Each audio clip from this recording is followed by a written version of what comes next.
The rain across southwest England, southern parts of Wales. This will slowly shift its way northwards, pushing into central and northern parts of England through today. Perhaps a little bit brighter across the far north of Scotland, Northern Ireland, also parts of Sussex and Kent and East Anglia. Maybe even some sunshine later on. But for most, it's going to be quite a cloudy and dull day, feeling quite chilly under the cloud too, but highs reaching around 11 degrees Celsius in the southeast. Now, to finish off the day, remaining fairly similar, there's still going to be quite a lot of cloud around, some low cloud, perhaps even some fog, also some spells of rain still across parts of Scotland, though a little clearer across the far north. That's where temperatures are going to be dipping away, so once again, another frost and possible icy stretches here. A few more clearer skies across Northern Ireland, but a very different story elsewhere across England and Wales. Still very cloudy with some spells of rain, and it's likely we'll see a return of some foggy conditions through the overnight period. Also some spells of rain still across England and Wales. This will fizzle away through the overnight period, and then another band of rain starting to push into Northern Ireland through the early hours of Monday. Now we'll see a mix of cloud and also some clearer skies, and when we see those clear skies persist, that's where it's going to be turning chilly, dipping below freezing across parts of Scotland, so widespread frost here, but for many towns and cities remaining around the mid-single figures. Now for the start of the new working week, once again a very cloudy and grey picture. Some fog slow to clear through the course of the morning, some slight drizzly outbreaks across England and Wales, with the most persistent rain across parts of Northern Ireland and western parts of Scotland. A little bit breezy here at times too. Temperatures still rather mild across the south, highs reaching around 9 to 10 degrees Celsius. Expect warm spells with the odd rude interruption. Boxed Boilers sponsors the weather on GB News. Bowl. They are under no illusion. Ray. Are you a human trafficker? Boundless. I've had enough of the nonsense, and I'm not afraid to say it. Don't get us on the BBC. Every weeknight, I tear through the headlines. The smell of gasoline. Should we be worried about it? From Westminster madness to cultural war chaos. What I'm going to do now is they are throwing things out the car as we speak. Get ready, Britain. Here we go. Patrick Christie's tonight, weeknights from 9 p.m, only on GB News, Britain's news channel. Nana Queer, weekends from 3 p.m. Is this a true olive branch, or is this more to do with the fact that the Duke may well have got around his dad for full-time royal proper protection from Ravik when he comes to this country? Good afternoon, Nana. Well, if he can get the King to attend, it's a win-win situation. Win on a personal level, because it will show the world that they're getting along. And also, can you imagine the media attention with Charles there, which will focus on the games and help with publicity. But also, secondly, I think it'd be a win situation, because you'll have got the British head of state there as well, and you can see how people like Donald Trump absolutely adore King Charles, so he's got a global significance. And also the King is head of state of Australia, Canada and New Zealand, and they're sending participants, so he might well want to attend for that reason. The King is a very empathetic man, and last June, for instance, is a photograph of the King bending down to kiss Sarah Ferguson's hand in the paddock at Royal Ascot. He was very forgiving and involved Fergie in church services at Christmas and Easter. I mean, it wouldn't have happened now, but he is somebody that is more forgiving than his mother was, or the Queen Mum. They were very determined to keep people like the Duke of Windsor out. Charles is more forgiving, and I think also he probably regrets very much that he's not seen his two grandchildren. I mean, he's only met Lilibet once, I think, when she was just born. So he'll be very, very keen, I think, to get there. And I think Harry. Likewise, I mean, there's no reason that the King will have a long reign or live as long as Queen Elizabeth or Prince Philip. So I think he knows that once anything happens to the King, then his chances of getting William as head of state into the Invictus Games are nil. GB News, the People's Channel. Hi, I'm Michelle Dewberry, and my show is your opportunity to cut through all the noise and dive in headfirst to some robust debates. Ideas clash. Situation, No, isn't it? no, Because the failure is you're deliberately avoiding my point. Nothing's held back, And if you think this is the end of it, wait for more. and we do not shy away from the difficult stuff. Sometimes I want to shake people and say, if only you understood. So join me on Dubes & Co weeknights at 6 p.m, only on GB News, Britain's news channel. All too often, people will be sitting at home watching a press conference live, and they'll hear loads of questions being asked, and they'll be thinking, that's not my question. That's not my concern. We don't care whose feathers we ruffle. We ask the questions that you want answering. You're all standing on the street protesting and want to have an open discussion. My name is Patrick Christys. I do a show for GB News in the UK. Is it possible to talk to you quickly? Journalism in this country has been a cosy world full of groupthink until now. Well, this is the best view ever of Whitehall, looking out across all the tractor drivers of England who've come together to make their point. Hello, so as you can see, I'm here in Westminster as the protest begins. Yes, I'm very much in the thick of it. Look, we're challenging narratives here at GB News, and that's what sets us apart.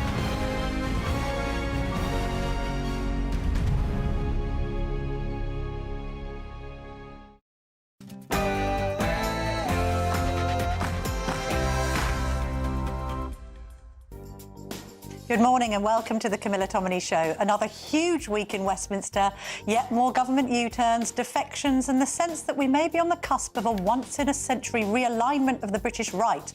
And President Trump continues to make his mark on our economy. From the government, Culture Secretary Lisa Nandy will join me as 21 Labour councils cancel their local elections amid polling that suggests a Labour wipeout. Is the government running scared of the electorate? From the opposition benches, I'll speak to Conservative Party Chairman Kevin Hollingrake. Reform UK has claimed their biggest scalp yet with the defection of Kemi Badenoch's former leadership rival, Robert Jenrick. Is the Conservative Party a busted flush, or will it emerge stronger and more united? We'll also hear from Reform UK's mayoral candidate Leila Cunningham. Just last week, she said she didn't want to see Robert Jenrick in Reform UK. Has she changed her mind? And are cracks beginning to show inside Nigel Farage's party? As the Prime Minister prepares to approve a Chinese super embassy in the heart of London ahead of a visit to Beijing next month, I'll be speaking to Hong Kong Watch co-founder Benedict Rogers to ask whether the government is deluding itself that Britain can ever tame the Chinese dragon. And finally, following the resignation of West Midlands Police Chief Craig Guildford over his handling of the Maccabi Tel Aviv football match, former FA chairman David Bernstein joins me to ask, are Jews safe in modern Britain? As ever...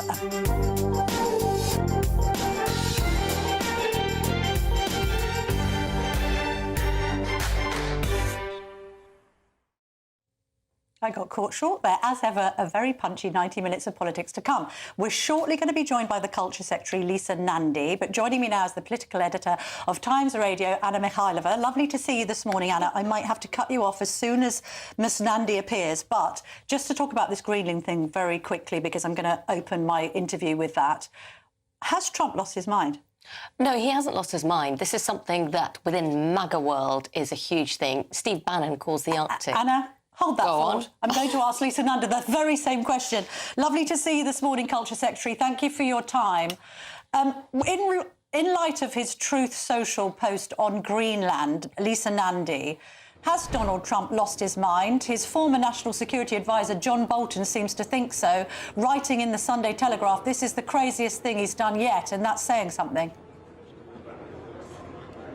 Well, I don't think he's lost his mind, but I do think that the American administration and President Trump are right to be very concerned about security in the Arctic region, and that is what lies behind his concern about the situation in Greenland. For our part as a government, we've been absolutely crystal clear that the future of Greenland is a matter for people in Greenland and the Kingdom of Denmark to determine, and not anybody else. And it is not in our collective interest for NATO allies to be divided on this issue or on the question of tariffs. We think the tariffs are unhelpful and they're wrong, and we need to be working together in order to secure the Arctic region to make sure that we're safe in the United Kingdom and the people of America are safe as well.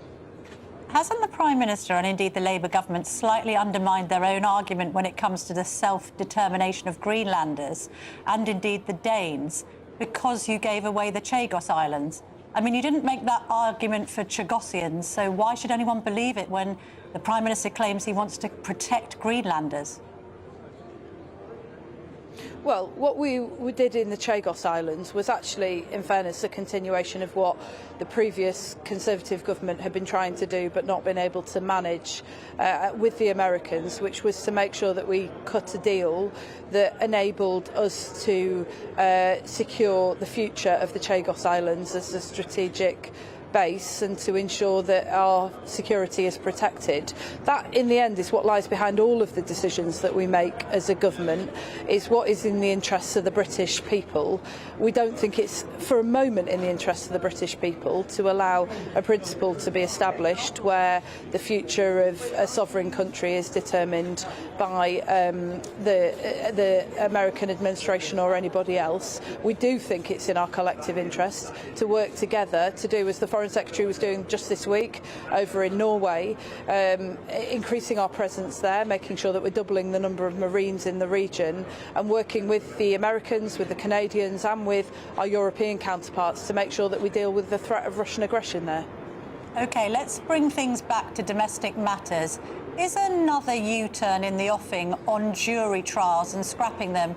You've got one of your own MPs, Carl Turner, threatening to rebel. He says in turn there are 2 ministers in the cabinet who want to abstain on this vote. They don't believe in it. In fact, Turner himself has called for David Lammy's resignation as Justice Secretary over this. He's got a point, hasn't he? It wasn't in the manifesto. All I would say to Carl and to others, and I've known Carl a long time and like him enormously, is that nobody else has put forward proposals about how you reform what is a broken justice system. You've got women who are awaiting the trial of perpetrators on rape charges, who are waiting for years and years, and essentially what that is doing is timing out the system so that the perpetrator knows they only have to wait it out.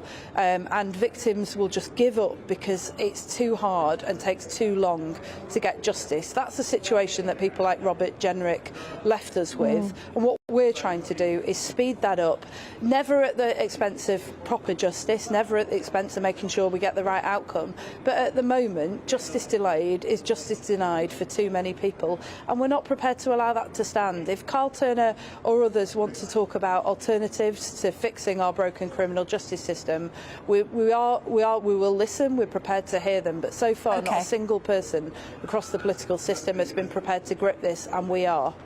All right, that looks as if you're opening the window slightly to a change of heart on it if evidence is presented that you could deal with this issue alternatively. Do you appreciate, I mean, your colleague, the Transport Secretary, doesn't seem to appreciate this, but maybe you do, that this government has been characterised by U-turn after U-turn after U-turn? I mean, Wes Streeting, who apparently is planning, not plotting, a leadership bid in the future against Keir Starmer, has said the policy should be get it right first time. You haven't got anything right first time. Well, I don't accept that at all. I mean, if you look at the work that we're doing, not just in Wes's area on bringing down waiting lists, but on planning reform to get the houses built this country needs, in terms of setting up Great British Energy and bringing down people's energy bills. If you look at the work that we're rolling out around the country right now, we've been able to make sure that by making tough decisions, we're able to ensure that young people in every part of the country are going to be able to have access to youth clubs and youth workers, arts, culture, music, sport, dance, drama, all the things that working class kids used to have access to, but over the recent decades they can only now access if their parents can pay.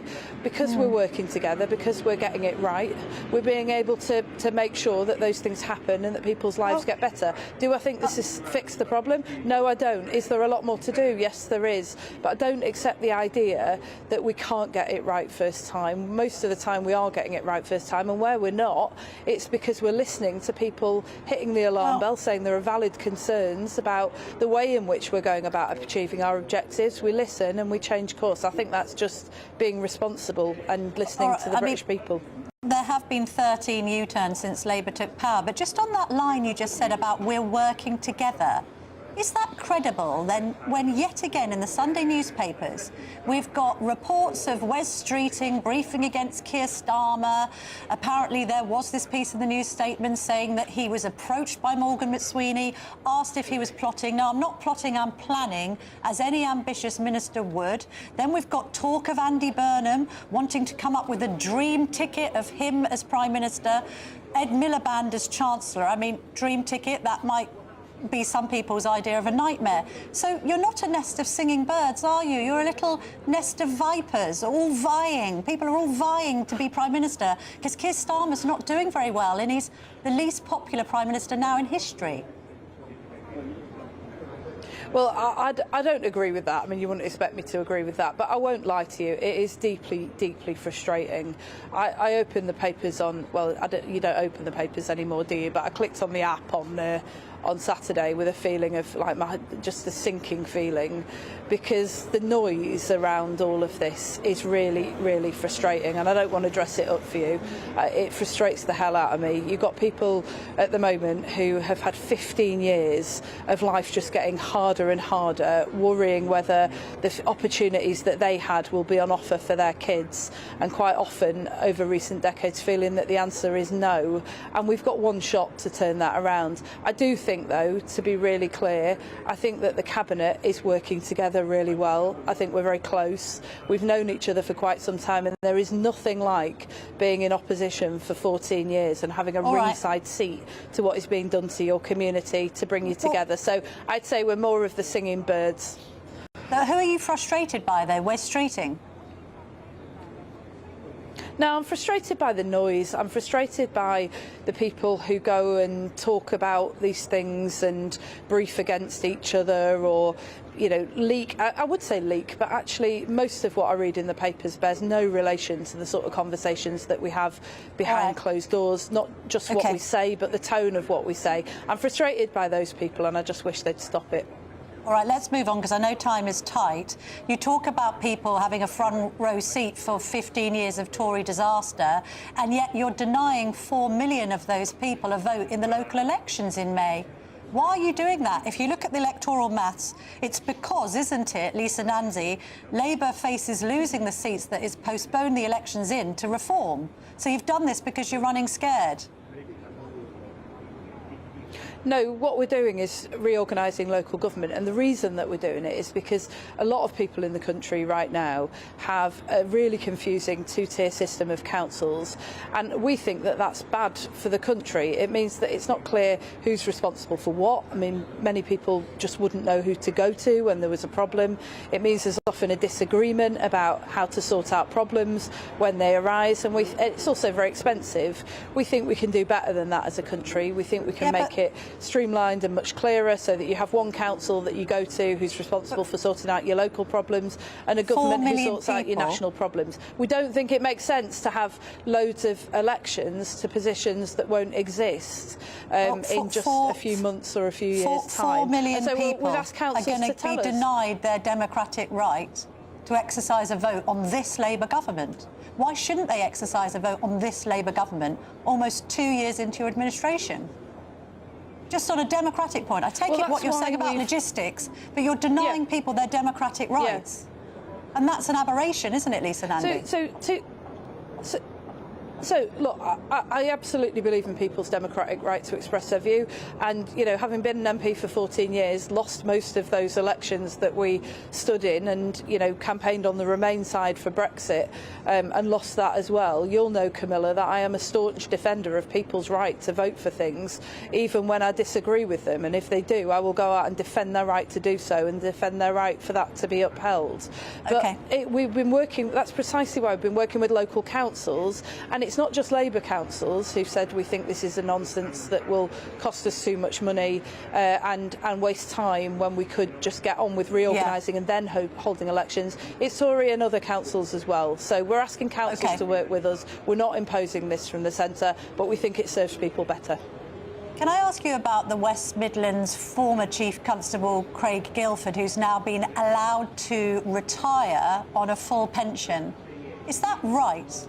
Is that right that he should be allowed to retire with no disciplinary action taken against him at all, for what was a completely and utterly bungled ban on Maccabi Tel Aviv fans at that Aston Villa match? Well, I'll make no comment about his pension because I'm not across the details of precisely what his pension arrangements are, and I do think in general our police work extremely hard and deserve to retire properly. But on the question of accountability, no, I think this is really, really horrendous, actually. What you've had over the last few months is a situation unfolding where we now know that West Midlands Police made the decision to recommend that we ban away fans from a football match on the basis that they wouldn't be safe because of who they were, because they were Israeli, but in the most part, actually, the fans attending that match weren't going to be Israeli, they were going to be Jewish, and many of them travelling from other parts of the UK, particularly London, to attend the game. Now, I first saw this just after Aston Villa announced that that was the decision. We took a view as a government that that was completely and utterly unacceptable, and I have watched with real dismay as the West Midlands Police have sought to justify that decision based on what we now know, thanks to the independent review, is information that was completely inaccurate. That is just not acceptable. It's had a chilling effect not just on the Jewish community, but on anybody in this country who believes in the highest standards of policing.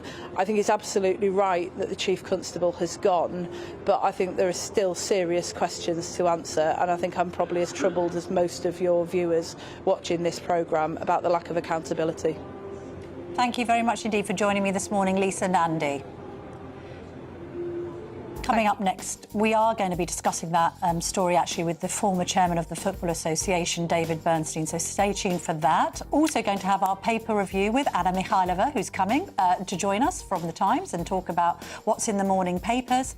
And we've got Kevin Hollingrake, the chair of the Tories, to come, along with Layla Cunningham. What have they both just got to say about Robert Jenrick's defection? This is the Camilla Tominey Show, only on GB News.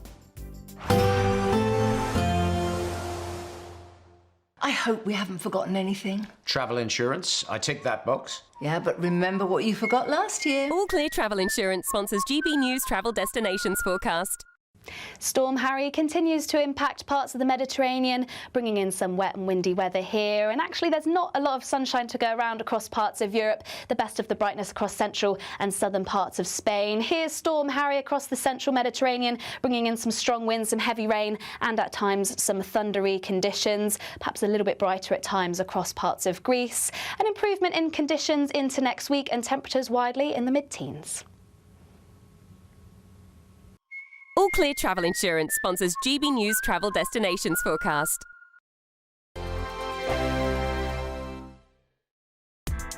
Join me, Nana Akwe, for an informative, interactive news programme with a difference. It's fun. No, he didn't say that, Dave.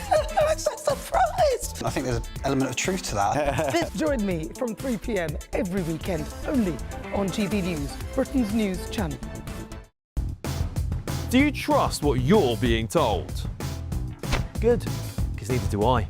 Those are just facts. I'm Alex Armstrong, and on my show, we'll expose the spin. Well, I want to answer that, because you didn't let me last time, because you always speak over me. The broken promises. To deny that is denying the truth. And the hypocrisy. Needs to stop. You think we can allow? Politics, policy, parliament. Nothing is off limits. No sugarcoating, no fear of offence, just the truth laid bare. Tune in every Saturday and Sunday at 9 p.m. for Alex Armstrong Tonight, only on GB News, Britain's news channel. Britain was once the envy of the world. But look around. A nation that no longer knows what it is or where it's going. A country that's broken. How do we fix Britain? How do we bring it back? Friday night with Matt Goodwin at 8 p.m. only on GB News. Decisions made in Washington aren't just shaping America, they're shaping Britain too. From migration to global security, from crime to health. Whatever happens in the White House today will be felt in your town or city tomorrow. That's why The Late Show is live from Washington, D.C. Cutting through the politics to show you what it all means for Britain. The Late Show live every night at midnight. Only on GB News, Britain's news channel. No matter the state it's in, this is our nation. Join me, Jacob Rees-Mogg, for a genuine, honest discussion on where we have been, where we are going, and where we are with the people who set the direction. Tune in to State of the Nation every Monday to Thursday, 8 to 9 o'clock. Only on GB News. Exciting news. Every Friday, my Patrick Christie's Tonight Show is going to have a twist to it. We're welcoming some special guests. You. That's right, on Fridays I'm going to be doing my show in front of a live studio audience because this show is about you and what you have to say. It's going to be the same big debates, same big topics, same big opinions, but every Friday night at 9 p.m. you are invited to come on down to Patrick Christie's Tonight to be a part of the action. Only on GB News, the People's Channel, Britain's news channel. At GB News, we love to hear from you, our loyal community. So drop us a line at gbnews.com/your say. There you can talk to each other and also to the presenters live on air. gbnews.com/your say, because GB News is your channel, Britain's news channel.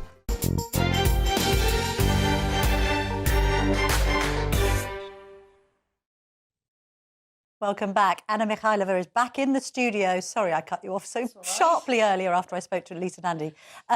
This story in the Mail on Sunday, it's really making me chuckle. Basically, Robert Jenrick has been done up like a sheriff.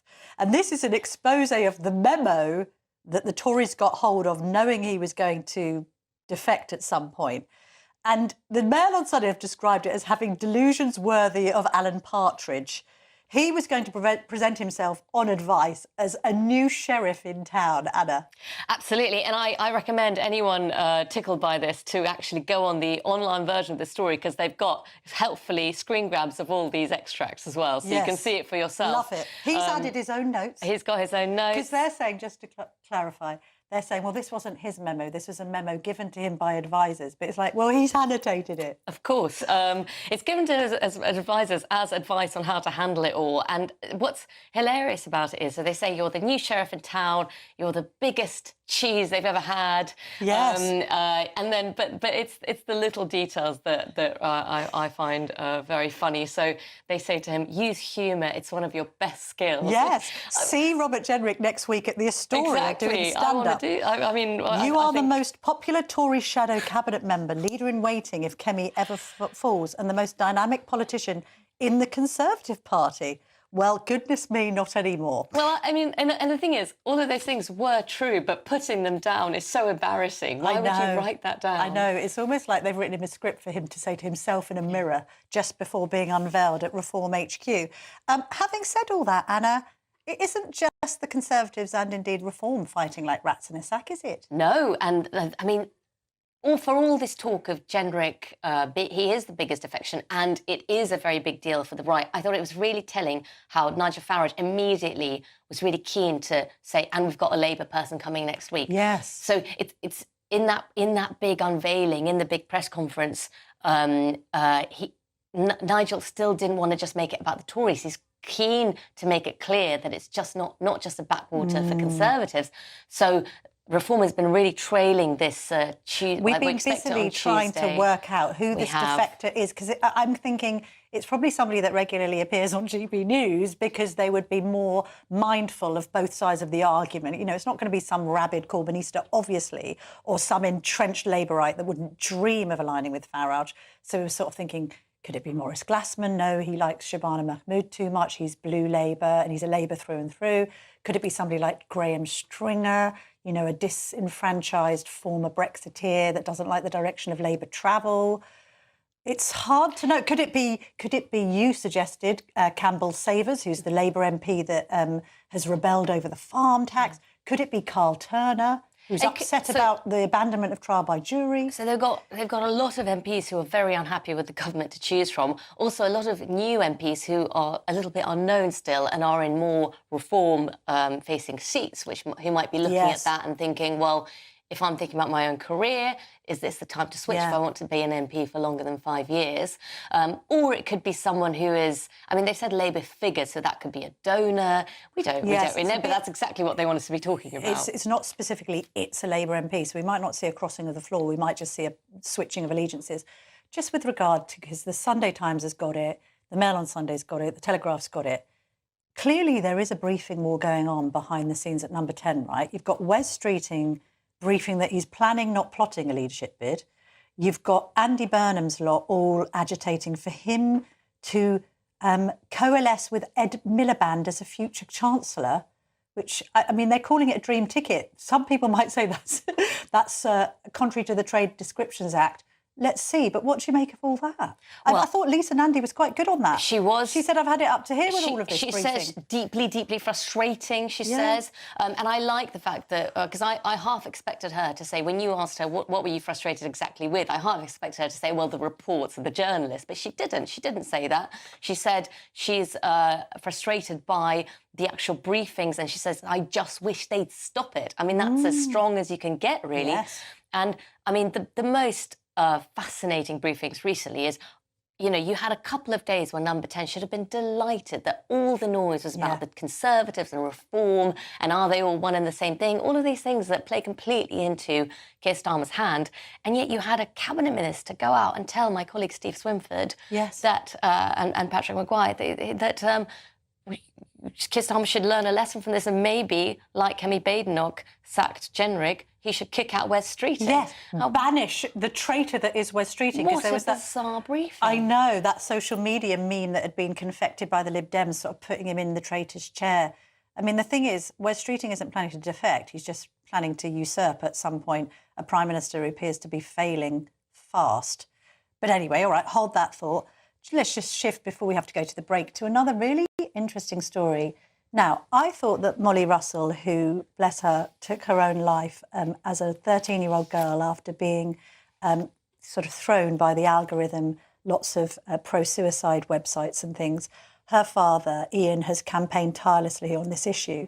When Keir Starmer mooted after Kemi Badenoch did last week of banning social media for the under-16s, as they have done in Australia, I had assumed Mr Russell would support this, but he doesn't. Why? It's really interesting. So he has told the Mirror that he fears a ban could force vulnerable children into darker and unregulated spaces on the internet. So things like gaming platforms or suicide forums. And it is a really interesting intervention. He's saying this ban, the talk of this ban is more about politics and politicians jumping on a bandwagon as opposed to evidence-based. Now, we know that there is a lot of pressure from parents on their MPs right now to do something on social media and to follow the Australian ban. And MPs are increasingly suggesting that their understanding is the government will move on this. And we've had ministers really soften their position and the Prime Minister himself. So there is some expectation that a similar ban will follow, but it is really interesting to see this intervention. I mean, it's complex. Very complex. I think that's the conclusion to draw. Anna, thank you very much indeed. Have a good week this week at Times Radio. We'll be back. Kevin Hollingrig, the Conservative Party chairman, is up next. Presumably he's got some tough words to say about Robert Jenrick and his betrayal. Stay tuned. This is the Camilla Tominey Show, only on GB News.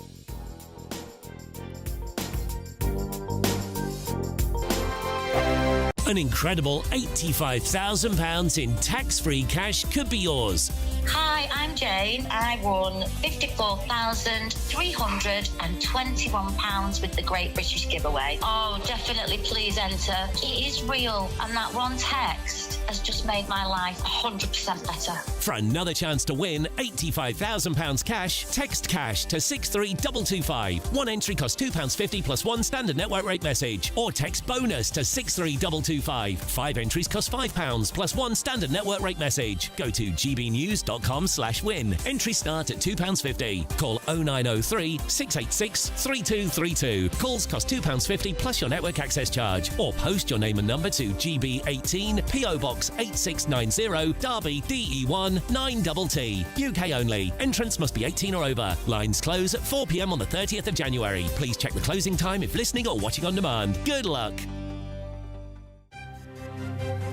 GB News Breakfast. Every day from 6 a.m. Princess of Wales, as you know, celebrated her 44th birthday yesterday. Yes, her birthday fell just days before the first anniversary of her announcement at the start of 2025 that she was in remission now from cancer. Well, in the final instalment of Kensington Palace's quarterly Mother Nature series, Princess Catherine said the cold season has a way of bringing stillness and patience. In the coldest, darkest season, winter has a way of bringing us stillness, patience, and quiet consideration, where the stream slows just enough for us to see our own reflection. Well, we're all thrilled, of course, that she's feeling well and that feels that, now she can look forward. And she has talked a lot about nature helping her do that. But then you could argue she's got the time and the luxury of being able to do that. A lot of other people haven't. So what did you think of the video? Royal commentator Richard Fitzwilliams joins us now. Richard, what did you think of that video? I thought it was charming. It's one of a series, so you've got all the seasons. I mean, this is the way she is emphasising, firstly, there, as you mentioned, happily in remission. She's talking about the importance, which has been very considerable to her, of communing with nature, and also this links with her feeling that the outdoors is so important. And of course, as we know, she's doing so much work on the early years of childhood. GB News, the People's Channel.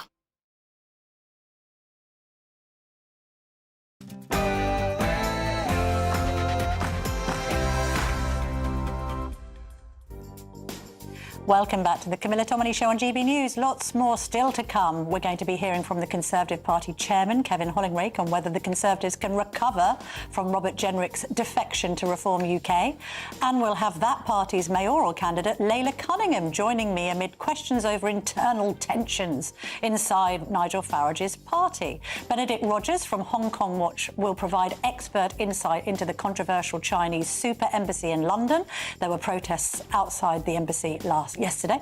And David Bernstein will be here to discuss the resignation of West Midlands Police Chief Craig Guilford. Sorry, not resignation, I should put that right. Retirement of Craig Guilford amid concerns over anti-Semitism in prison. Why was he allowed to retire and not be disciplined? But first, here's your latest news headlines with Lewis Mackenzie.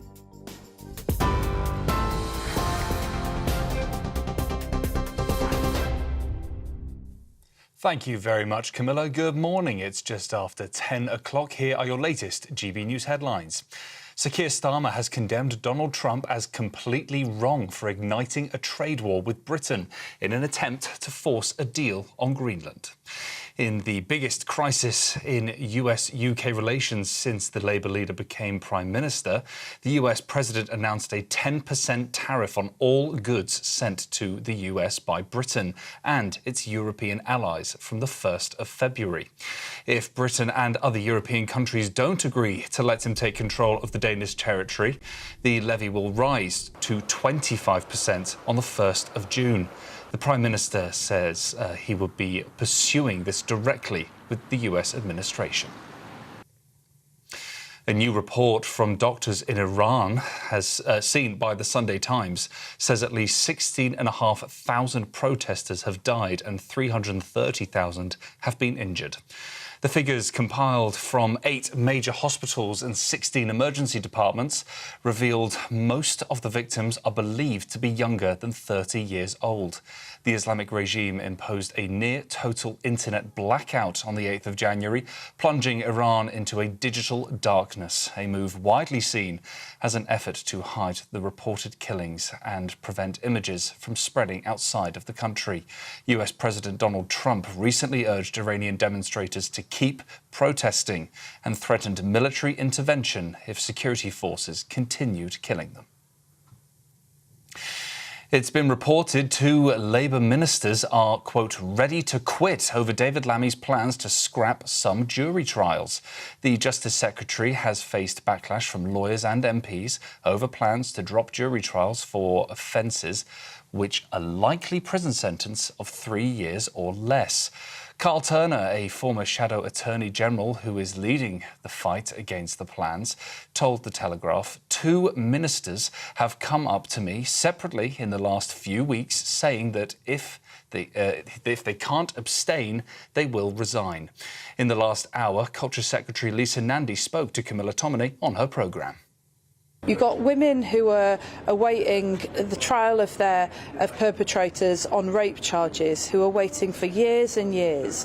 And essentially what that is doing is timing out the system so that the perpetrator knows they only have to wait it out, and victims will just give up because it's too hard and takes too long to get justice. But at the moment, justice delayed is justice denied for too many people, and we're not prepared to allow that to stand. If Carl Turner or others want to talk about alternatives to fixing our broken criminal justice system, we will listen. We're prepared to hear them, but so far not a single person across the political system has been prepared to grip this, and we are. And finally, today marks Winnie the Pooh Day as we celebrate the birthday of its author A.A. Milne. Now, Winnie the Pooh's first appeared on the printed page in 1926, together with friends Piglet, Tigger and Eeyore. All of them are based on the toys owned by the author's son, who also featured in the famous stories as Christopher Robin. Love those books. Well, those are your latest GB News headlines for now. I'm Lewis Mackenzie, and now it's back to Camilla. Tune in to GB News Radio wherever you are. Online, on DAB digital radio, on TuneIn, on Radio Player, on Nation Player and on your smart speaker. Just say, play GB News.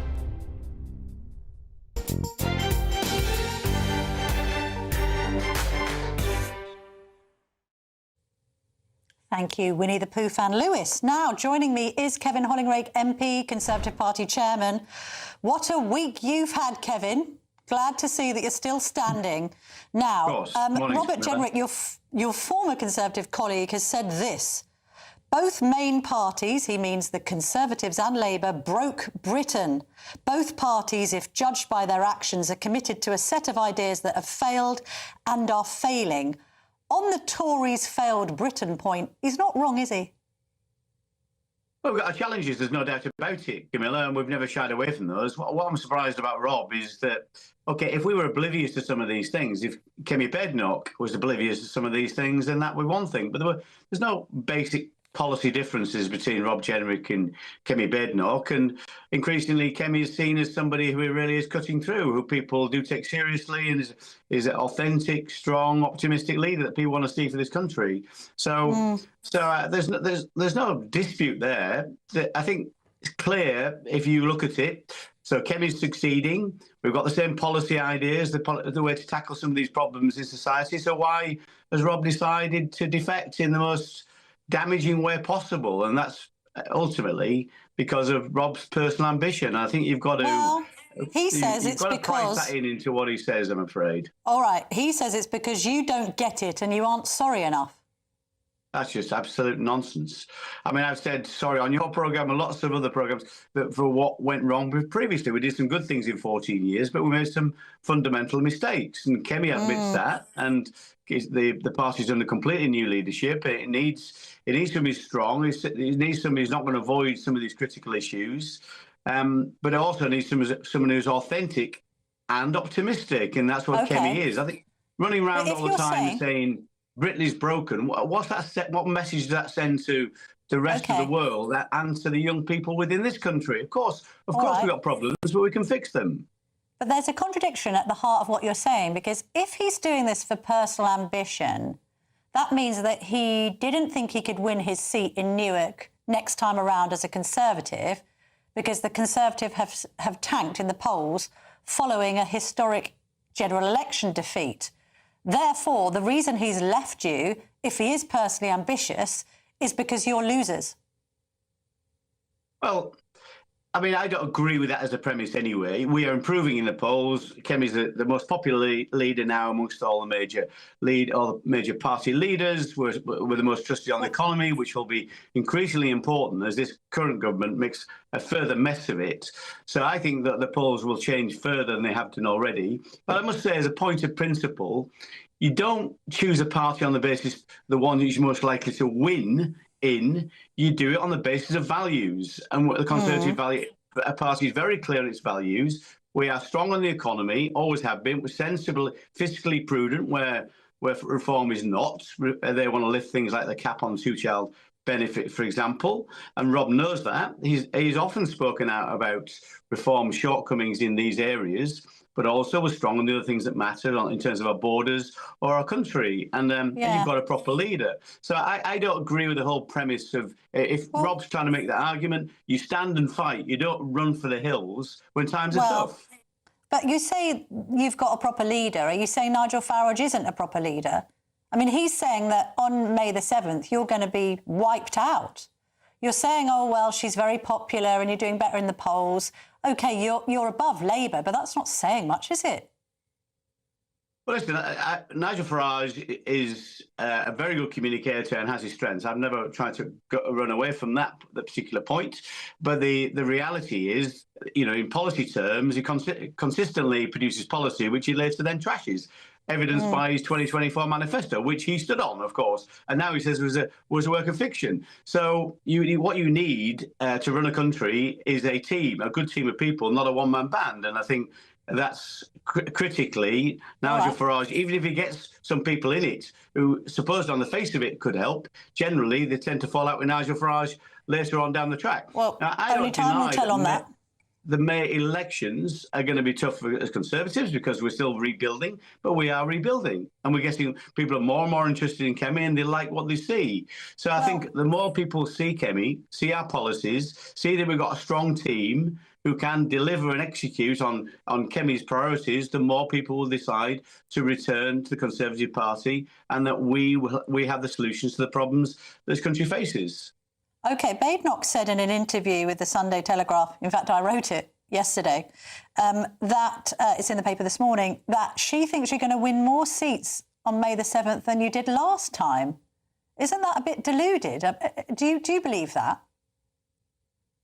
Listen, last May, we got 15% of the vote nationally. That's our vote share. Local elections are difficult in terms of, they're not like general elections in terms, as you know, Camilla, in terms of polls. Yeah. So there's all kinds of different results because you've got elections for Wales and Scotland and London, completely different issues across there, and you're voting for different things. So the most important thing to me, I've got to say, as Conservative Party chair, is that we improve our overall percentage of the vote. That's the most important thing, and to show that direction of travel. Of course, we can't just maintain that level. Opposition is not a holding pattern. You've got to make progress, and you've got to oppose the government, which we're doing successfully. If you look at the 13 U-turns that this government has already moved to, a lot of that's been come as a result of the work we've done as a party, and I think more and more people will see that we're effective opposition, but also not just in parliamentary terms, but also in terms of national vote share. All right. OK, fair enough. But there still remains the criticism that the Conservative Party is full of a load of closet Liberal Democrats. I mean, how do you solve that problem? Because you do have people who don't like, language around immigration, who are going to be squiffy about the ECHR. We know who these people are. It's the same people in previous Tory administrations, frankly, who thought it was a good idea to sell the Royal Mint to the Chinese in 2018. I mean, it's great that Kemi Badenoch's out there protesting yesterday, but, I mean, the Tories sold this building to the Chinese. Well, this is the kind of mistake that people are still talking about. Well, that was a mistake. I agree with that. And that what building happened? was so... Lefties in your party sort of thought, oh, the Chinese have changed. They're not really like Chairman Mao. Actually, we need to do deals with them. And you made a series of catastrophic errors on the basis of, at best, naivety and at best, grotesque incompetence. Immigration up, tax up, businesses clobbered. This is what people won't forgive you for. This is why Jenrick says he's jumped ship. Well, Rob Jenrick was immigration minister. Nevertheless, immigration was too high. And when we got the levers of a migration, we didn't use them effectively. That was totally wrong. We made that mistake. And that was never a failure of intention. It was a failure of execution. But the realities of this, of course, I do not believe that the that we've got a party full of Liberal Democrats. That's not right to say. Kemi's been very clear. European Convention on Human Rights, for example, Kemi's been very clear. She wants to do this properly. She got Lord Wolfson, the very eminent lawyer, Shadow Attorney General, to look at this and decided the only way we can control our borders or protect our veterans is by leaving the European Convention on Human Rights. She said to every Conservative candidate for the next election, every serving Conservative member of Parliament, that will be a condition of standing at the next election as a Conservative. All right. Leadership is very important, Camilla, as you know, hugely important. Kemi's the right leader. She'll make sure our party implements the right policies and their Conservative policies. Final question. As is ever the case, Badenoch's ruling out Pax, Farage is ruling out Pax. They both want to destroy each other. Deep down, are you seriously going to allow a situation, not least when we take into account the propensity of the left to vote tactically, you're not seriously going to allow a progressive alliance of the Labs, the Libs, the Greens, maybe a side order of Jeremy Corbyn, to beat a united right, are you? If push comes to shove, the Conservatives will team up with Reform to stop a fate worse than Starmer, won't you? No. What? Because what we're going to do... You've previously told me... Hang on. You previously told me on the Daily Tea podcast that if that was the alternative, that you would consider doing a deal with Reform. So you've changed your mind now, Kevin Holloway. Camilla, that's not what I said, Camilla. If you look at exactly what I said. Basically, where we are is we've got 3.5 years to the next election, 3.5, 4 years, whatever it is, hopefully shorter than that. And we're going to make our case to the public about why they should vote Conservative. I know. We are not going to make the case ever. I get all that. Because it's electoral. I know it doesn't make any electoral sense to start doing a pact before the election. But this was a specific question I put to you, Kevin. We were both there. Tim Montgomery from Reform was also there. This is a pre-Christmas podcast. I said, but if Reform don't get enough and they need the Tories to give them a confidence and supply or coalition situation where they do get a majority that can beat a progressive alliance, would you do it? You said you would. That's the truth of this, isn't it? I was very clear at the time, Camilla, there'll be no pacts before a general election. Well, the question was put by Tim on borders, where am I most politically aligned? On borders, I'm more politically aligned in terms of protecting our borders with Reform's policy, but I utterly disagree with them on economic policy, on increasing the size of the state. Completely disagree with them on that. We continue to look forward to the Tories and Reform disagreeing on everything, even though they secretly don't. Kevin Holloway, lovely to see you. Thank you very much indeed for joining me on my show this morning. Well, there you have it. I'm going to put all that to Layla Cunningham, and I'm going to ask her. This is Reform UK's mayoral candidate. She wants to try and beat Sadiq Khan in 2028. She said to me in a previous interview, there's a new sheriff in town. Robert Jenrick seems to have stolen her catchphrase, and I'm going to get her reaction to that and more after this. Don't go anywhere.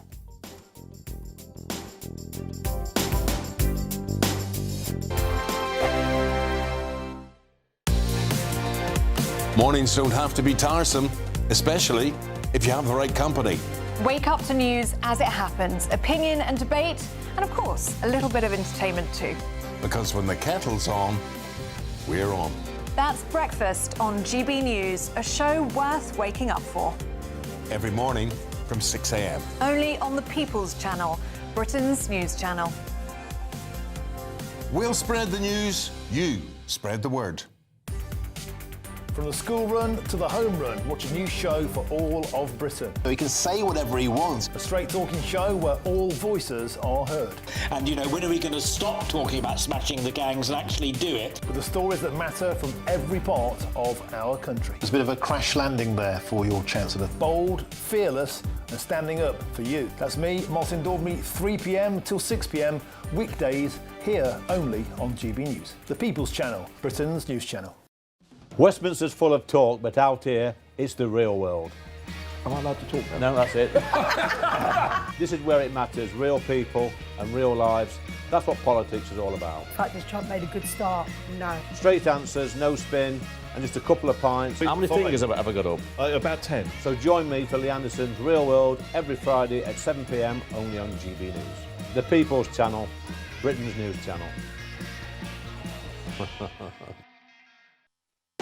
you want to know what's really going on in the corridors of power? Labour don't know what to do with you half the time, and that makes you quite lethal in the chamber. Get behind the headlines with Chopper's Political Podcast. Join me, Christopher Hope, as I sit down with the great and the good of British politics. We'll see where this ruling takes us. These are the stories shaping our nation. Chopper's Political Podcast, available now on all platforms. Listen in and stay ahead.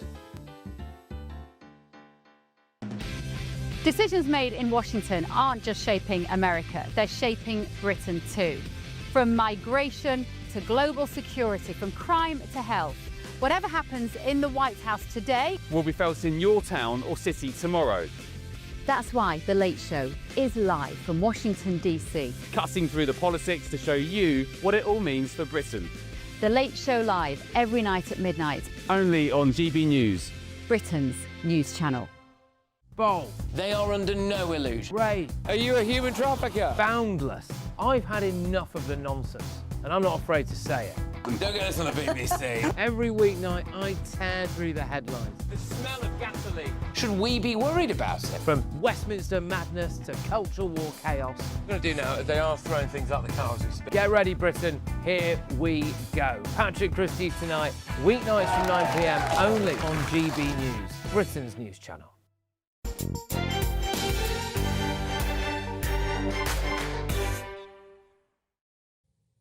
Welcome back. Joining me now is Leila Cunningham, Reform UK's London mayoral candidate. Lovely to see you this morning. Hang on a minute. Robert Jenrick's nicked your catchphrase. You told me last week at the Telegraph that you were the new sheriff in town. Now he's taken that phrase and adopted it as his own. It's great. I mean, he's part of Reform, you know, and that phrase, I used it because it's true, because Reform is the new sheriff in town. You know, we're the only one to admit that Britain's broken, and we're the only one prepared to say it out loud and do what it takes. Hang on, because you and I spoke, didn't we? You came on the Daily Tea, we spoke at the Telegraph, we did a big interview, and you said that you wouldn't welcome Robert Jenrick into the party.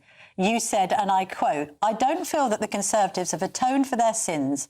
I'm actually quite sick and tired of them going up there and calling out all these problems that they caused and offering solutions." You also said that migrant hotels reached their peak under Robert Jenrick as immigration minister. Do you know what? You're not wrong. The peak occurred in September 2023. He was immigration minister from 2022 to December 2023. And the assessment of the Tories hasn't changed. But what matters is when the Tories cling to that failure or whether Tories break away from it. And last week, when I did say that to you, he was defending a failed Tory government. Today, he's left it.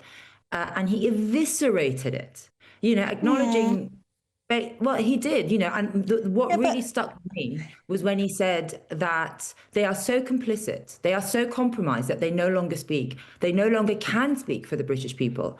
And, you know, Reform's a place for people who accept that the system failed, they were part of it, and they want to make a difference. It's not but you about can accept that you can accept that Camilla. Hang on a minute, Leila. You can accept that the system's failed in the Conservative Party. The point is that Robert Jenrick served under 5, let's count them 5, Tory governments. Even when he's sacked by Boris Johnson, he goes back for more. And now he's saying that the problems that his governments that he served in are somebody else's fault. Why did he go back and serve under Liz Truss and Rishi Sunak if the Conservatives are doing so badly? I make this point because the public, the GB News audience, can sort of see this chicanery, right? They look at it and they go, hang on a minute, this guy's rewriting history. Why can't Nigel Farage see that? Well, I think what Nigel Farage sees, and we all, you know, we trust Nigel Farage's judgment, is him leaving, really, Jenrick leaving the Conservatives, it really signals that they're finished. And frankly, as you say, their record was horrific, and them being finished is good for the country. They broke Britain and they've lost the authority to even look us in the eye and try and fix it.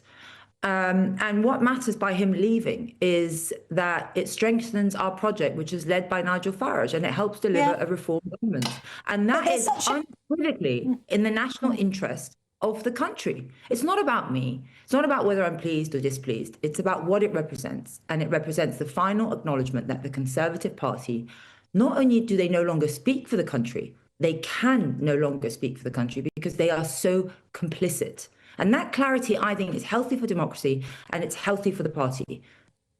Well, so you're complicit until you decide you're not complicit. My argument is this. There's a contradiction at the heart of this premise. On one hand, you've got Nigel Farage and reformers like you saying the Tories failed in government. They failed to govern. And then in the next breath, you're saying, we're going to take on the Tories that failed to govern and failed in government to help us to govern because we don't know how to govern. That doesn't make any sense. It doesn't make any sense to take Tories who are complicit in broken Britain and then expect them to change and fix it for reform. You're basically getting the arsonists to put out the fire. Well, I wouldn't say that's right. You know, it takes courage. It really does take courage to leave the Conservative Party and give the speech that he did. He didn't hedge. He didn't sugarcoat anything. I mean, he stood up and he eviscerated them. He said the truth about a party that's failed the country so abysmally. Yes. And I mean, that takes courage, you know, and to admit you're part of the failure, it takes even more courage. And to walk away from it publicly takes courage. Listen, we're not a refuge for career politicians or failed. We're a place for people who finally accept that the Tories failed and want to really help change it. But the Tories accept that the Tories failed. If he had courage, you could argue he could have stayed in the Conservatives and tried to fix his own mess. Second of all, you and I both know Layla, and you've been in the Tories and you defected, and we had an interview, and to be fair, you seem to be very, very consistent in your ideology, OK? The likes of Jenrick and indeed Zahawi have been on a journey, let's put it like that. Jenrick in the past had said, quotes, you only win elections by fighting them from the centre. He was very closely aligned with David Cameron. He signed a letter saying that Brexit would be a betrayal. He likes to pretend this didn't happen, but we know he was nicknamed Robert Generic because it was all over the place. Zahawi welcomed mass migration with open arms. He's had questions over his tax affairs. So I get the whole, let's get some very sensible people who have governed to instruct us how to govern. Are these two really the best people? Politics isn't a permanent damnation. It's not a life sentence. Yes, I've been very strong on my convictions because I've always believed in them. But, you know, people can change their minds. People can change their convictions. It doesn't mean that they don't have them when they change them. You know, it does take some maturity to be able to change your mind. You don't want stubborn leaders. I know, but it's juxtaposed against Farage, isn't it? Because to be fair to Nigel Farage, he's always believed what he's believed and he's always stood by it and he's fought these battles, right? You've taken a couple of Tories here that were never in the trenches with you guys. They weren't fighting. Robert Jenrick wasn't fighting in the trenches over Brexit, OK? But I'm kind of making a deeper point, really. This is in the national interest, according to them both. But yet we also know that both of them were denied jobs. We know that Zahawi was repeatedly repeatedly begged, according to Badenoch, for a peerage, didn't get one. Jenrick loses out on the Tory leadership. The other thing that must be in the back of your mind as reformers, because you've got to work with these guys, is did Jenrick defect because he knew he couldn't win Newark as a Tory? He had to win as a reformer. Because that must be on your mind. I would be concerned if I was a reformer knowing this. No, I think I would be concerned as a Conservative when you have the most popular frontline politician of your party that's defected and said that your party can no longer speak for the people because they're so complicit in the destruction of the country and walking away from a party that you once served. And the thing is, Camilla, so trust is earned, right? So when he first defected, I was, let's see what he's going to say in his speech. And what he said was exactly what we're all feeling. You know, he didn't mince his words. And that, you know, that takes guts. That takes, you know, he admitted they got things so catastrophically wrong. And, you know, it's a patriot that wants to change it. And I think that's what the Conservative Party should be worried about, is that they have their best people leaving in January. OK.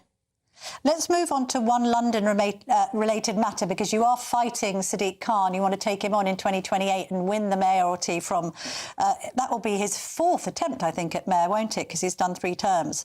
Now, you've made a point, and I remember being at the press conference where you were launched and unveiled as the mayoral candidate, and you made a point about crime on the capital street never being higher, and knife crime is up, and violent crime is up.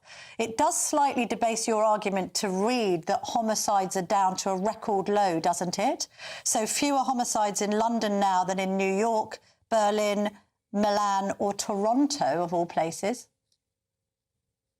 Yes, so homicide, murder as we call it here, is the thinnest slice of the pie. Luckily, we don't have a high homicide rate. And when he says it's gone down, I mean, I think it's gone down by maybe 2 homicides a year. But you don't judge a city by how safe a city is by how many people die. You judge it by how many people are raped, robbed, mugged, robbed at knife point, mugged at knife point, raped at knife point, shoplifting. And all these are at a record high. You know, knife crime has gone up by over 60%. Rape is recorded every hour. We are living through a rape epidemic. And what's really sad is homicides obviously have a 95% investigation rate, because you can't ignore a murder. But every other crime has a 6% charge rate. That means 94% of victims don't even get a look in by the Met. And how can we be safe, Camilla? Nobody sees police. There's no police station. In a capital city of 9 million, we only have 2 counters that are open 24/7. You know, he's halved stop and search. We all know that if you stop someone with a knife, you do stop knife crime. Yeah, it's just a fact. And people don't feel safe. And listen, this is not just rhetoric. As I said, I've experienced it before, as I said on your podcast. Everyone I know has. And I do find it shocking that only after I announced my candidacy did Sadiq Khan come out of hiding, and Sir Mark Riley. And you will notice they only spoke about the homicide rate. They didn't mention anything else, because nothing else paints a real picture. Also, I do appreciate there's confusion around the statistics. Layla, we have to leave it there, but just one final very quick question. Why hasn't Zia Yusuf yet welcomed Robert Jenrick into the party on X? I'm not sure, but we all went for dinner with Robert the day. Did you? We did. Well, all of you? Was Zia there? Did they get on? Very well. You know, they got. It's not about personal opinions, and it's not about personal feelings. It's about what's best for the country, and it's about Nigel recognises that Jenrick coming over is best for the country, and it's true, because if people recognise that the Conservative Party is dying, and it accelerates Nigel Farage being Prime Minister, then, you know, that is in the national interest. And that's all Zia's working for, and that's all I'm working for as well. Layla Cunningham, thank you very, very much indeed for joining me this morning. Great to speak to you. Thank you. Thank you. Well, coming up next, I'm going to be speaking to Benedict Rogers from Hong Kong Watch. He joins me to discuss the government's China policy and the proposed Chinese super embassy in London. Don't forget that The Telegraph earlier this week unveiled unredacted blueprints showing that there seems to be spy dungeons underneath the proposed building. This is the Camilla Tominey Show, only on GB News.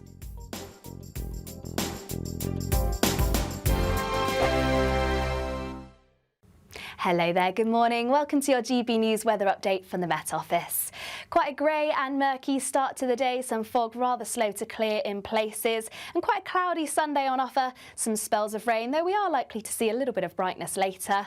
Spells of rain across southwest England, southern parts of Wales. This will slowly shift its way northwards, pushing into central and northern parts of England through today. Perhaps a little bit brighter across the far north of Scotland, Northern Ireland, also parts of Sussex and Kent and East Anglia, maybe even some sunshine later on. But for most, it's going to be quite a cloudy and dull day, feeling quite chilly under the cloud too, but highs reaching around 11 degrees Celsius in the southeast.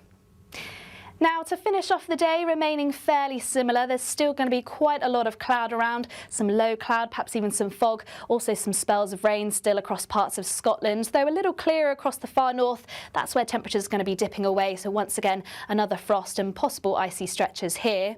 A few more clearer skies across Northern Ireland, but a very different story elsewhere across England and Wales. Still very cloudy with some spells of rain, and it's likely we'll see a return of some foggy conditions through the the overnight period. Also some spells of rain still across England and Wales. This will fizzle away through the overnight period, and then another band of rain starting to push into Northern Ireland through the early hours of Monday. Now we'll see a mix of cloud and also some clearer skies, and where we see those clear skies persist, that's where it's going to be turning chilly, dipping below freezing across parts of Scotland, so widespread frost here, but for many towns and cities remaining around the mid-single figures. Now for the start of the new working week, once again a very cloudy and grey picture. Some fog slow to clear through the course of the morning. Some slight drizzly outbreaks across England and Wales, with the most persistent rain across parts of Northern Ireland and western parts of Scotland. A little bit breezy here at times too. Temperatures still rather mild across the south, highs reaching around 9 to 10 degrees Celsius. Do you trust what you're being told? Good, because neither do I. Those are just facts. I'm Alex Armstrong, and on my show, we'll expose the spin. Well, I want to answer that, because you didn't let me last time, because you always speak over me. The broken promises. To deny that is denying the truth. And the hypocrisy. Needs to stop. You think we can allow? Politics, policy, parliament. Nothing is off limits. No sugarcoating, no fear of offence, just the truth laid bare. Tune in every Saturday and Sunday at 9 p.m. for Alex Armstrong Tonight, only on GB News, Britain's news channel. Join me, Nana Akweer, for an informative, interactive news programme with a difference. It's fun. No, he didn't say that, Dave. I'm so surprised. I think there's an element of truth to that. Join me from 3 p.m. every weekend, only on GB News, Britain's news channel.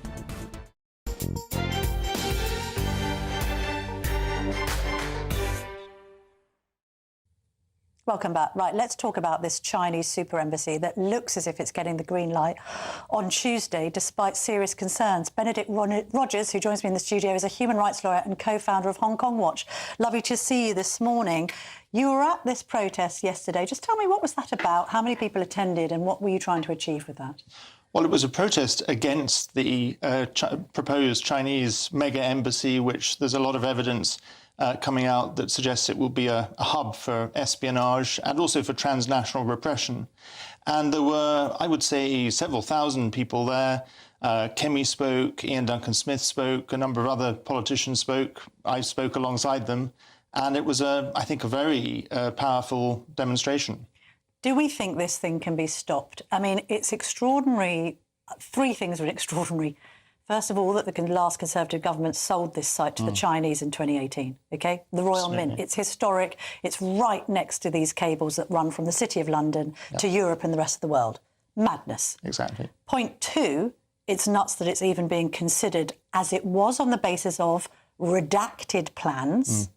We now, thanks to The Telegraph, my colleague, Gareth Caulfield, uncovered the unredacted plans, which show the demolishing of a wall right next to this cable, lots of rooms underground, some extraordinary air conditioning system which lends itself to the suggestion that supercomputers will be housed in this basement. This is crazy. Absolutely. It's completely crazy for all the reasons you've just outlined. I mean, firstly, it's a very historic part of our national heritage. It's right opposite the Tower of London. There's also an ancient Cistercian monastery within it that apparently, if you want to go and visit it, once the Chinese open their embassy, you'll have to show your passport. So people like me, you know, I'm banned from China, so I can't go and visit you are it. Ian Duncan Smith. Anyone else sanctioned won't be able to visit it. OK, fair enough. But much more importantly are these highly sensitive cables running between our two financial centres. And this evidence that your colleague has published earlier this week, I mean, that ought to be reason enough to say absolutely no. But why do you think then, because whenever I've spoken to Labour ministers about this, be it David Lammy or others, they were always alluded to the fact that the intelligence services and the police sort of okayed it. Do we think they did that on the basis of not a full set of plans, that they didn't see what was really being planned for the basement? Well, first of all, the Met Police originally opposed it and then mysteriously changed their position. Tower Hamlets Council also twice vetoed it, but then backed down. I can't speak about what the intelligence services were thinking, but I do know a number of former intelligence chiefs have spoken out against it. Richard Dearlove actually has spoken to this show saying this is ridiculous and it shouldn't go ahead. Absolutely. There are some who argue that at the moment the current Chinese embassy, and they have various other buildings across London, so they're spread out. There is an argument that some people make that when they're all in one building, they're easier to monitor. I don't think that's true at all. Firstly, because that's not how Chinese spies work. I mean, they'll spread out anyway, even when they have this one building. It'll actually make it easier for them to coordinate their espionage activities. And, you know, once they're on top of these cables with all the equipment that you've described, what can we do? Well, what can we do? So there's been talk that maybe local residents can stop this. Clearly, it seems as if it's too late for parliamentarians. Is there any way of stopping this? I think there still is. I mean, firstly, I hope that yesterday's protest and the media coverage over the weekend will put pressure on the government. I know the Speaker of the House of Representatives in the United States has spoken out against it. And I hope that parliamentarians will do the same tomorrow. There are also some reports that there may be some divisions in cabinet. We'll have to see if that's correct. But if they still go ahead this week, then there is the possibility of a judicial review that the local residents will pursue. OK. I know you've been campaigning heavily on behalf of Jimmy Lai, who's the Hong Kong businessman who has been in jail for how many years now? He's been in solitary confinement for the last 5 years. And he was convicted just before Christmas, and we're awaiting his sentence. But it's highly likely that he'll spend the rest of his life in jail. And summarise why the Chinese Communist Party have put him behind bars and in solitary. Well, the head of his international legal team says that he's been jailed for conspiracy to commit journalism, conspiracy... Shock horror. Exactly. Conspiracy to talk about human rights with human rights activists and to talk about politics with politicians. Essentially, he's been jailed because of his freedom of expression. He was the publisher of a major pro-democracy newspaper, the Apple Daily. And, I mean, I myself have been cited in the judgment 95 times on the basis of communications we had, you know, WhatsApp messages, which none of which were, I mean, they were all fairly innocuous conversations. And he's how old now? Because I know his family, you and others are all campaigning for his release, but... That's right. He's 78 years old. Yes. He's in rapidly deteriorating health. And crucially, he's a British national. So my view is that Keir Starmer should not be going to Beijing unless Jimmy Lai is released. Fair enough. And equally, I think, OK, we can speak with the benefit of hindsight. There was a really interesting piece by Yung Chang, who's the author of Wild Swans. She wrote the most searing expose of the Cultural Revolution, I think, you know, in modern times.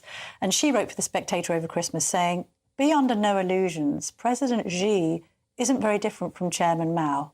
It's the same ideology." Now, we had this period of golden relations between our country and China that was obviously naive at best and positively stupid at worst. Where are we now? Because the Jimmy Lai imprisonment does suggest that Yung Chang's right about Xi. And yet we've got our own Prime Minister going out to Brussels in the coming weeks to sort of break bread with him. Yeah, absolutely. I think Yung Chang's absolutely right. Xi has changed the political system in China from a collective leadership to a cult of personality. He's also ended term limits, so he could be president for life. Oh, sounds democratic. Exactly. And he's moved the country in a much more repressive direction. Benedict Rogers, thank you very much indeed. I must just read a right of reply, because when we wrote those stories about the blueprints being uncovered, a government spokesman said, "National security is our first duty and government security experts have been involved throughout the process so far. All the security implications of the planning application have been identified and addressed. An independent planning decision will be made in due course." There you have it. Still to come, David Bernstein, former chairman of the Football Association, will join me following the retirement, not resignation, note that word, of West Midlands Police Chief Craig Guilford, should he have been allowed to retire on a full pension.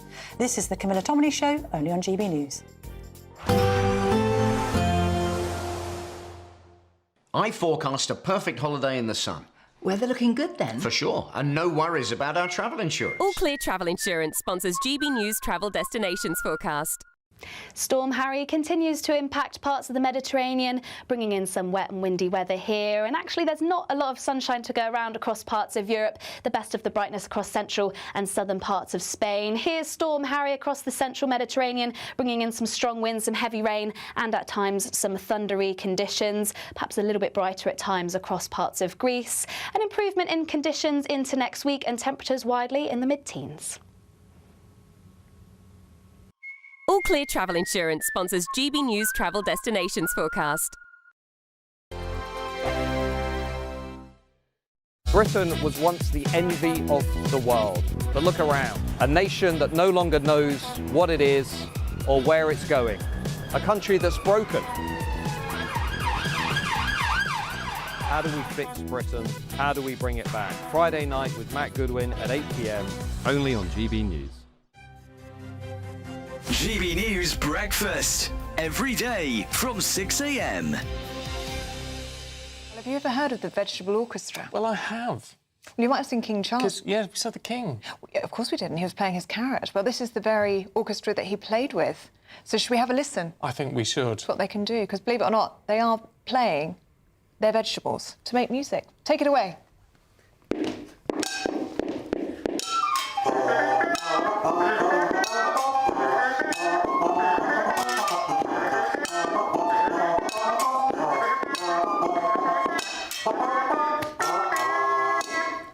Well, that's a treat. That's a treat. Extraordinary. It's Becky, Patrick, Claire and Simon. Morning to you guys. Why is it... Oh, we'll just get a microphone to you. There you go. What is the desire? Where does this come from, Patrick? Well, we like being silly. And we like making music, and we all like vegetables, so we put the three together, basically. So, for people listening on the radio, what vegetables are we playing this morning? So I've got a butternut squash, Simon is playing a sweet potato, Claire has a carrot, and on the end, Becky is playing some utensils. So she's got a cheese grater, a bowl and a saucepan.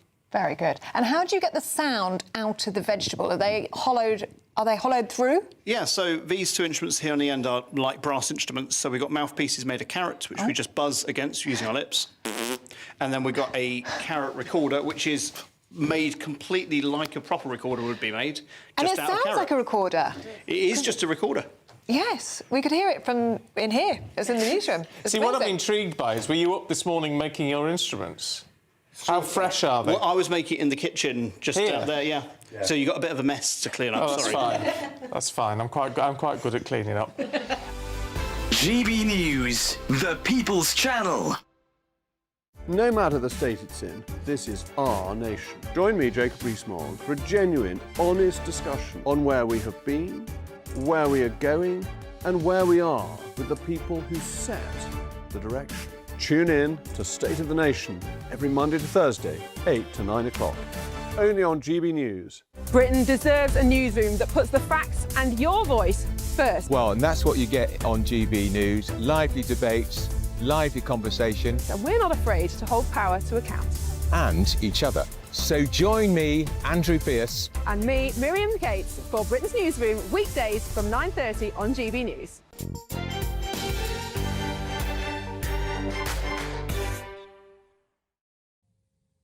Welcome back. Joining me now is David Bernstein, former chairman of the Football Association. Thank you very much indeed for joining me this morning, Mr. Bernstein. What's your reaction to Craig Guilford, the former Chief Constable of West Midlands Police, being allowed to retire on a full pension after orchestrating the bungled Tel Aviv Maccabi fan ban? Good morning, Camilla. Look, I come from a generation that had a high level of confidence and trust in the police, but unfortunately, for a lot of things that have happened to them, for many police forces in the last few years, this has been eroded to a great extent. This West Midlands Police Force and the Chief Constable, what have they done? They've exaggerated evidence. They've fabricated, this is the police, evidence. They've engaged with extremists, that's quite clear. They've provided erroneous information to Parliament, to MPs, and they even managed to contrive a match against West Ham that didn't exist. Yes. So this is incompetence at best and dishonesty, potentially. And it is also two-tier policing. So sorry, a long-winded way of answering your question. I don't know this Craig Guildford's history generally. I remember he may have given 20 or 30 years of good service to the police, and whether he should have been sacked without a pension or not, I haven't got a strong view about, frankly. It was very important that he went, and I think it's probably important that the West Midlands Police have brought into special measures as well. Yes. I think more needs to be done. I agree with you. It's hard to make an evaluation of whether he's worthy of his pension on the basis of a recent controversy without taking into account his entire career. OK, but put that to a side. What's interesting about this case is the lack of accountability for him as an individual. You've pointed out what went wrong here. Let's just talk about the bungling first of all.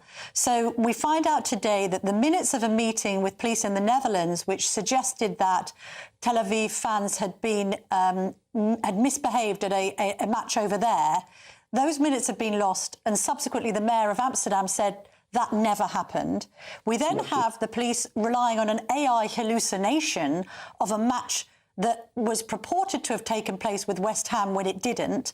There was no police probing at all of the AI fabrication, which raises serious questions about the investigatory abilities of Craig Guildford. And we have the sectarian issue, which we'll come on to in just a minute. But for those two bungles, the idea that this chief constable doesn't need to take some sort of responsibility for the failure of policing, regardless of any of the kind of religious concerns around all this, is in a way staggering, Mr. Bernstein. Absolutely. I can't argue with anything you've said. Of course it is. It's absolutely staggering. And it's a complete failure in every way. And it is dishonest. I mean, incompetence is bad enough. Dishonesty within the police is incredibly dangerous. So, you wouldn't take much to persuade me that maybe he should have been sacked and so on. But I do think one needs to look at this possibly in a wider context of his own record and so on and so forth. I can also say that what's happened as part of this, Maccabi Tel Aviv have been demonised. You'd think they were the Vandals or the Vikings coming over to destroy Birmingham. It's completely out of proportion, ridiculous. And there were many other clubs in Europe, particularly the Italian clubs with their ultra supporters, who are much more potentially dangerous than Maccabi could ever be. I think there was talk about 2,000 fans coming over at most. I mean, that should have been policed easily, but of course that wasn't the direction of travel that Birmingham police wanted to go. Well, let's talk about that. I mean, is something more troubling at play here? You and I both know that football matches are policed very carefully, not least when there are particular sensitivities or when it's a derby, Spurs versus Arsenal and all the rest of it. You've got to be very careful to make sure that fans don't clash. They're well used to doing that. Is the sinister nature of this idea that sectarianism appears to have crept into policing in the West Midlands and influenced our outcomes? Absolutely. Look, Camilla, in a long while ago now, 1971, I attended the last Scottish Cup final at Hampden Park before they reduced the attendances there. There were 120,000 Rangers and Celtic fans who detest each other at the match, but the match was played. There was a little bit of trouble, but by and large it was played, it was policed. That was with a massive crowd in very hostile circumstances. And also to say, I thought in this country, we don't give in to extremism. And that, when I was at the FA, we had to police and think about plenty of difficult situations at Wembley Stadium, but we never banned fans. That was for sure. It was never even considered that we would ban fans. That the match had to go on as other things in society do. So I think there's a level of intimidation and the very unfortunate circumstances here. And I do want to, in the time we've got, just to talk about the wider issues, because frankly, this is just one element in a tsunami of anti-Jewish, anti-Semitism that is plaguing this country now. Whether it's universities, whether it's schools, whether it's in hospitals, whether we have a Jewish MP's visit to Bristol cancelled. We have restaurants in London which are being intimidated, Jewish restaurants, and being encouraged to close down or move. We have issues in grassroots football. Many What issues, just briefly, briefly, Mr. Bernstein, because yes, we do cover anti-Semitism a lot on this show. Just briefly, in the time allowed, we've only got another minute. Tell me about the problems in grassroots football. I haven't got a list of examples, but there were many more incidents with Jewish players or Jewish supporters or whatever being attacked sometimes, being abused certainly, and it's a much less pleasant environment and atmosphere than it was before. And before we go, can I finally say that the government, in my view, talks the talk. It speaks a lot of platitudes, but it doesn't take this issue really seriously. And why? Because in my view, its heart is really in it. It's got too many connections with the extreme left, of course, who are a problem here, and the extreme left linking in with extremists. And those together is producing a very dangerous situation on our streets. I'd like to perhaps another time we'll have more time to talk about something like this in more detail, perhaps. Indeed. David Bernstein, though, thank you. You've made your points really clear. Thank you very much for joining me this morning.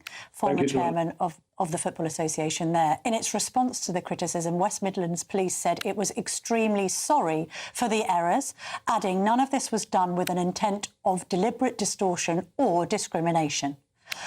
Well, thank you to David for that. Up next on GB News, as ever at 11, is Sunday with Michael Portillo. Michael, what's coming up on the show today? Camilla, how very good to see you. We're going to be discussing the ethics of undermining your party leader or, indeed, of flouncing off to another party.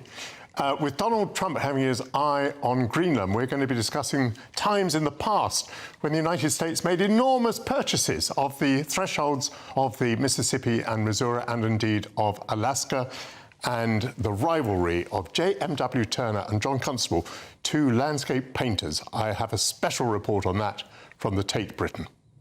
Wonderful stuff. Can I just compliment you as well on your bow tie and jacket combo this morning, which is a joy to behold. Thank you, Michael. Kind. Thank you. You're up next at 11. I'm going to be back next week at 9:30, as ever, grilling politicians with glee. You're going to get Michael up, who's coming up next after your weather. Have a great week. See you next week.